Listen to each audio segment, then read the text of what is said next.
రాజధాని అమరావతి పరిధిని మరింత పెంచాలని ఆంధ్రప్రదేశ్ ప్రభుత్వం నిర్ణయించింది. తొలి విడతలో రైతుల నుంచి సేకరించినటువంటి భూమి, ప్రభుత్వ భూములు కలిపి 50,000 ఎకరాల్లో రాజధాని నగరం నిర్మించాలని మాస్టర్ ప్లాన్ కూడా రూపొందించింది. క్వాంటమ్ వ్యాలీతో పాటుగా అనేక జాతీయ, అంతర్జాతీయ విద్యా సంస్థలు అమరావతికి తరలి వస్తున్నటువంటి నేపథ్యంలోనే రాజధానికి మరింత భూమి అవసరం అవుతుందని ప్రభుత్వం భావిస్తూ ఉంది. భవిష్యత్ అవసరాలను దృష్టిలో పెట్టుకొని మరో 16,666 ఎకరాలను భూ సమీకరణ పద్ధతిలో తీసుకురావాలని ప్రతిపాదనకి ఇప్పుడు కేబినెట్ ఆమోదం తెలిపింది. 2,500 ఎకరాల్లో క్రీడానగరం, inner ring road, railway station, railway ట్రాకుల నిర్మాణం కోసం కొత్తగా సమీకరించేటువంటి భూమిని అయితే వినియోగిస్తారు. రైతుల ఆమోదంతోనే భూ సమీకరణ చేపడతామని మంత్రి నారాయణ గారు తెలియజేశారు. తొలి విడత భూ సమీకరణ కోసం ప్రకటించినటువంటి ప్యాకేజీనే రెండో విడతలో కూడా అమలు చేస్తారు.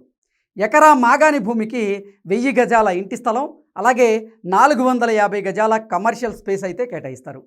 ఎకరా మెట్ట భూమికి 1000 గజాల ఇంటి స్థలం, 250 గజాల వాణిజ్య స్థలాన్ని అయితే ఇస్తారు.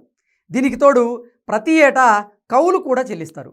ప్రస్తుతం రాజధాని పరిధిలోని గ్రామాల ప్రజలకు అందిస్తున్నటువంటి అన్ని సౌకర్యాలు కొత్తగా భూములు సమీకరిస్తున్నటువంటి 7 గ్రామాల ప్రజలకు కూడా అందుబాటులోకి అయితే వస్తాయి. అమరావతిలో 5,000 ఎకరాలతో అంతర్జాతీయ విమానాశ్రయం, దానికి అనుబంధంగా కాలుష్య రహిత పరిశ్రమల ఏర్పాటు కోసం స్మార్ట్ ఇండస్ట్రీస్ జోన్ను కూడా ఏర్పాటు చేయాలని ప్రభుత్వం డిసైడ్ అయింది.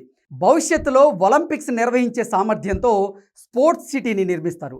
మొత్తం 217 చదరపు కిలోమీటర్ల పరిధిలో రాజధాని నిర్మాణ పనులు వేగంగా సాగుతూ ఉన్నాయి. కేంద్ర ప్రభుత్వ సంస్థలు, బ్యాంకులు, యూనివర్సిటీలు, స్కూళ్ళు, హోటళ్ళు, క్వాంటమ్ కంపెనీలకు ఇప్పటికే స్థలాలు కేటాయించారు. ఇంటర్నేషనల్ ఎయిర్పోర్ట్, స్మార్ట్ ఇండస్ట్రీస్ కోసం అవసరమైతే మరింత భూమిని సమీకరించాలనే ఆలోచనలో ఉంది ఆంధ్రప్రదేశ్ ప్రభుత్వం.